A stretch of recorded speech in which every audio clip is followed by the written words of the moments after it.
नमस्कार साथियों, स्वागत है आप सबका हमारे चैनल पर। साथियों, इंडियन नेवी से रिलेटेड एक बहुत ही बड़ा अपडेट निकल कर आया है। इंडियन नेवी के लिए बहुत ही बड़े हथियार खरीदे जाने वाले हैं। तो ये कौन से हथियार हैं और किस तरीके से भारत की बड़ी ज़रूरत बनकर निकल कर आए हैं और किस तरीके से भारत को इसकी खरीद के बाद इंडियन नेवी के क्षेत्र में एक बहुत बड़ी बढ़त हासिल होगी। तो चलिए इसके बारे में डिटेल में बात करते हैं। तो वीडियो को शुरू करने से पहले चैनल को सब्सक्राइब करिए और बेल आइकन दबाइए। साथियों, 2004 की सुनामी के बाद ये ज़रूरत आन पड़ी थी कि भारत के पास भी कोई एम्फीबियस शिप होती।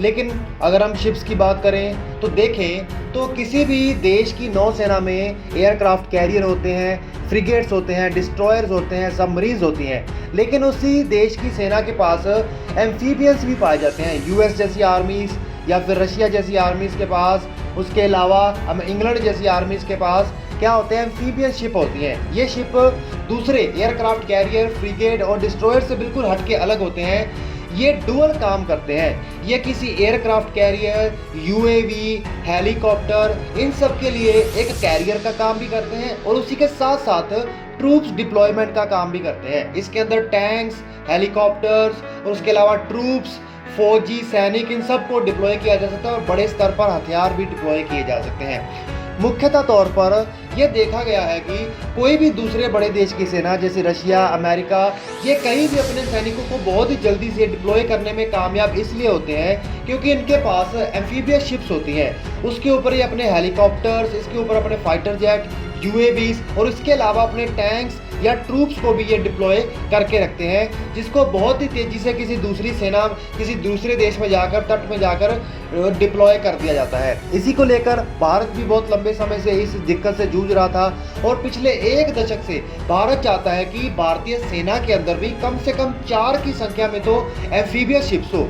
ये संख्या सबमरीन या एयरक्राफ्ट कैरियर से बिल्कुल हटके होगी। अगर भारत के पास 2 या 3 एयरक्राफ्ट कैरियर होंगे, उसके अलावा एम्फीबियस बिल्कुल अलग होंगे। कि अगर भारत का कल को युद्ध हो जाता है और भारत अपनी सेना को अंडमान निकोबार से बहुत ज़्यादा तेज़ी से स्ट्रेट ऑफ मलक्का के ऊपर या अरब के प्रायद्वीप की तरफ बहुत तेज़ी से या अफ्रीकी देशों की तरफ बहुत तेज़ी से डिप्लॉय करना चाहता है, तो अपने कुछ टैंक्स, अपने ट्रूप्स, हेलीकॉप्टर्स, कुछ फाइटर जेट को और उसके साथ बहुत सारे हथियारों को डिप्लॉय करके वो वहाँ पर भेज देगा। तो इसके अंतर्गत बहुत तेज़ी से डिप्लॉय किया जा सकता है। बहुत ज़्यादा डिजास्टर रिलेटेड जो इनिशिएटिव्स होते हैं उसमें भी ये भारत की ज़रूरतों को पूरा करने का काम करेगा। इसमें सबसे बड़ी बात तो ये है कि इसके अंदर 30 से 40 हज़ार टन का वजन उठाने की क्षमता होती है, जिसकी वजह से ये इतने सारे हथियारों को अपने साथ ले जाने में कारगर होता है और ये एक बेस की तरह भी काम करने का काम करता है। क्योंकि इसके ऊपर, क्योंकि एयरक्राफ्ट कैरियर के ऊपर सिर्फ फाइटर जेट या फिर हेलीकॉप्टर्स होते हैं, लेकिन इसके अंदर ट्रूप्स, टैंक्स, इन सब को ही डिप्लॉय किया जा सकता है। इसके अंदर 6 मेन बैटल टैंक्स आ सकते हैं, अप्रोक्सीमेटली 60 हैवी ट्रक्स को डिप्लॉय किया जा सकता है ट्रूप्स के लिए और आर्मर्ड व्हीकल्स को इसके अंदर डिप्लॉय किया जा सकता है। उसके अलावा और भी कई सारे ऐसे हैं। इसकी संख्या की बात की जाए, जिस तरीके की डिमांड भारतीय नेवी ने की है कि हमें ऐसा जो एम्फीबियस शिप चाहिए जो हमारे कम से कम 6 बैटल टैंक्स, कुछ आर्मर्ड व्हीकल्स, 60 से ज़्यादा जो हैवी ट्रक्स हैं ट्रूप्स को डिप्लॉय करने के लिए और उसके अलावा 14 helicopter, 12 special operation helicopters, UAVs, heavy lift helicopter जो कि टैंक्स तक को अपने साथ उठाकर कहीं पर डिप्लॉय कर सके, लार्ज कार्गो ले जाने की क्षमता जिसमें खाना, सप्लाईज या हथियार हो, हैवियर इक्विपमेंट्स हो, इन सब को एक ही बार में डिप्लॉय करने की क्षमता हो ऐसा। इसके अलावा ये भारतीय सेना ये भी चाहती है कि कम से कम 900 ट्रूप्स को एक साथ ले जाने की क्षमता इसके अंदर हो और इसके साथ साथ इस एम्फीबियस एयरक्राफ्ट कैरियर को दूसरे देश के अटैक से बचाने के लिए कम से कम 32 short range surface to air missile भी इसके अंदर फिट की जाए, ताकि ये खुद को प्रोटेक्ट करने में या फिर अपनी तरफ से आ रहा कोई एरियल टारगेट को डिस्ट्रॉय करने में भी कैपेबल हो।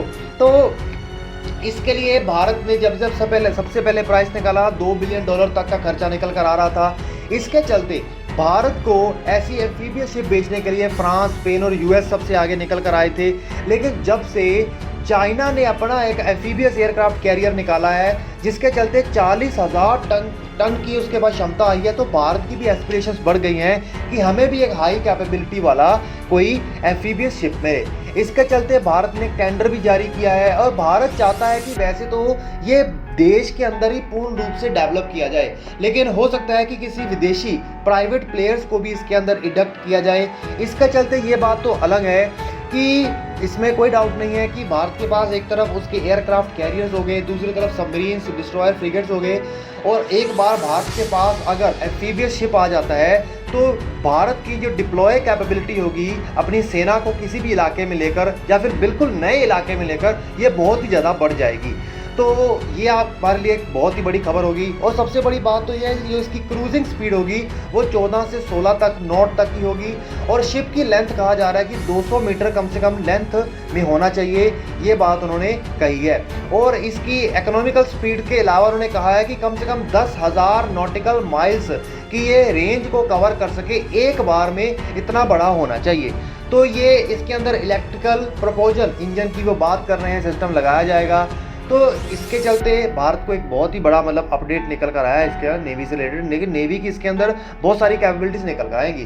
तो आप लोग साथियों नीचे कमेंट करके बताइएगा कि आपको क्या लगता है कि ये एम्फीबियस शिप सच में भारत को खरीदना चाहिए या नहीं। चैनल को सब्सक्राइब करें, बेल आइकन दबाइए। Okay friends, bye bye.